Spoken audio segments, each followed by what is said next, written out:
राम राम जी।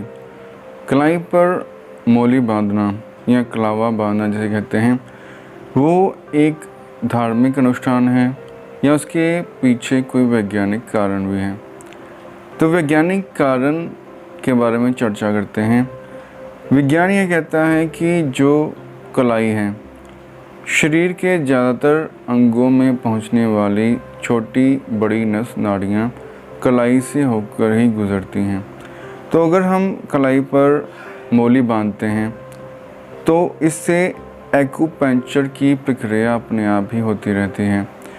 उससे रक्त संचार शरीर के सभी अंगों में सुचारू रूप से चलता रहता है। तो मोली बांधने से हमारा शरीर स्वस्थ रहता है। दूसरा कारण है कि वात, पित्त और कफ, इनकी अनुकूलता मोली बांधने से बनी रहती है। आयुर्वेद जो है वो वात, पित्त और कफ, इन तीनों की अनुकूलता को शरीर का स्वस्थ रहना मानता है। और तीनों में से अगर कोई भी बढ़ जाए या कम हो जाए तो उसे शरीर का जो स्वास्थ्य है वो बिगड़ जाता है। तो इसको अनुकूलन बनाए रखने के लिए भी मोली विशेष रूप से सहायक सिद्ध होती है।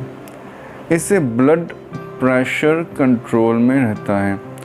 जो ब्लड का फ्लो है वो जितना शरीर के अंगों को चाहिए उतना ही मिलता है। इससे ब्लड प्रेशर लो या हाई दोनों ही समस्याओं से छुटकारा मिल जाता है।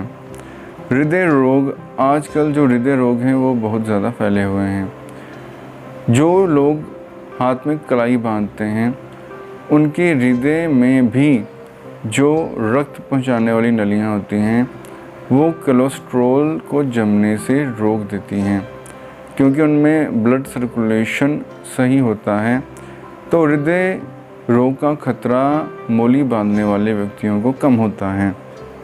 डायबिटीज़ और पैरालिसिस जैसे रोगों में भी वैज्ञानिकों ने ये देखा है कि मोली बांधने वाले व्यक्ति जो हैं इन रोगों से बचे रहते हैं। तो ये जो मोली बांधना है ये किसी देवी देवता को प्रसन्न करना या अपने किसी रीति रिवाज को पालन करना ही नहीं, इसके पीछे वैज्ञानिक कारण और वैज्ञानिक लाभ भी हैं। धन्यवाद।